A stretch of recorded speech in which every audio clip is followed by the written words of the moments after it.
What is up, people YouTube? It is I, Super Mariozilla, or you can call me Vinny, and first of all, I hope you are enjoying the Cyber Kaiju event, because I sure as heck am. But anyway, welcome to the top 5 rarest Godzilla figures I own.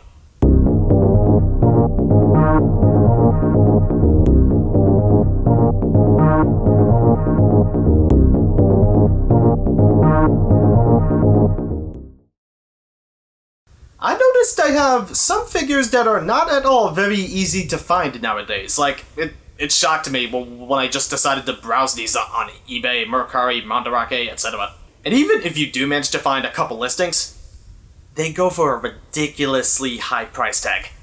The rules are for this list is that these need to be Godzilla figures, nothing else counts. And they need to qualify as being hard to find. At least the research I've done, these figures I'm putting on the list were pretty hard to find, and even then when they were, they're not cheap. And here's where I make things interesting. I'm going to disqualify the whole SH Monster Arts line for this list. Why? Those would make for too easy of choices for this list, and it wouldn't make it all that interesting. So I figured to make it more interesting by disqualifying the whole line entirely.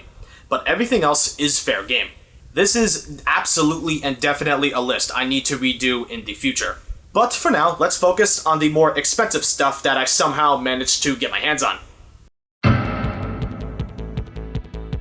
At number 5, we have the Bandai Movie Monster Series Kaiser Ghidorah from Godzilla Final Wars. This was a figure always hard to find, and I managed to barely find it with the tag. It's a beautiful looking figure, and was one Bandai actually cared for their figures. Every time you look on eBay or anywhere else, you will not find this figure for less than $100 unless you get lucky, and that's a shame because, again, this figure is beautiful. This is a good figure.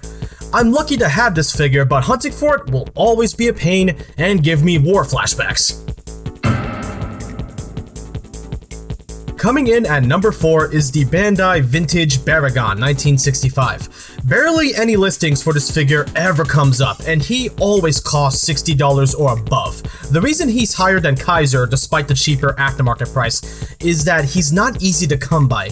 At conventions, sure, but not online like eBay or Mercari, not even Mandarake. If you can manage to find this figure for a decent price, I'd say jump on it, or you might regret it. At number 3, we have the Bandai Movie Monster Series Chainsaw Gigan 2004. I can't find any listing for this guy, period.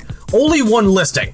But I'm not telling you because that one has a tag and I want to get that one. Anyway, Gigan here is not easy to find. He's arguably harder to find than Baragon above him. I got lucky and found the tagless version for $50. This is a beautiful vinyl, but the soft plastic does not at all age well because it gives into its own weight. Mine is fine, obviously, as you can see, but be careful with yours. And be careful with your wallet finding the figure of Chainsaw Gigan. You especially want to be careful with your wallet with this figure. The Bandai Purple Tag 2007 release Jet Jaguar makes it to number 2 for one big reason. You will not, I repeat, will not find this figure for under $200. I looked everywhere and not one listing has him for under that much. And the only place I see him show up is eBay. Isn't that sad? This is a holy grail in any Godzilla collection for multiple reasons. If you find him for a good price, do not hesitate for a millisecond or he's gone. Never to be seen for deals ever again. He is expensive, and expensive enough in my opinion to be considered a pretty hard to find figure, since he barely shows up for decent prices. You might be wondering how I got my hands on him? Simple, I got him when he was released. Well, around when he was released. He was around like 30 or 40 bucks, I think. Yeah, around that much. But nowadays, he is a keeper, folks. The hardest figure for me anyway to find is the Bandai 50th Anniversary Memorial Box Godzilla Jr. This figure I found zero listings for. Only the Movie Monster Series version, not this version. Come to think of it, I haven't found any listings for the other individual Memorial Box figures. They are near impossible to find, and even when they are, they're expensive anyway. I found this figure for $50, which was really lucky. And also, no, don't buy the whole Memorial Box, because that goes for over $1,000 anyway. You're better off finding the figures individually, because that is way too expensive. Yeah, that hard to find, my friends. If you could somehow find any of the Memorial Box figures, including this one, you may want to grab it if you find it for a pretty good price, cause this figure is quite nice. At least in my opinion.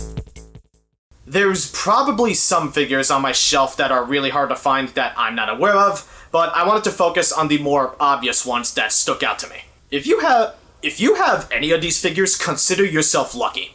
With that out of the way, I'm going to review something that I should have reviewed a while ago. So that being said, I'm Super Mario Zilla, and I am out. Make sure to hit that like button, subscribe, and comment. I'll see you all in the next video. Peace out, and keep enjoying the Cyber Kaiju event.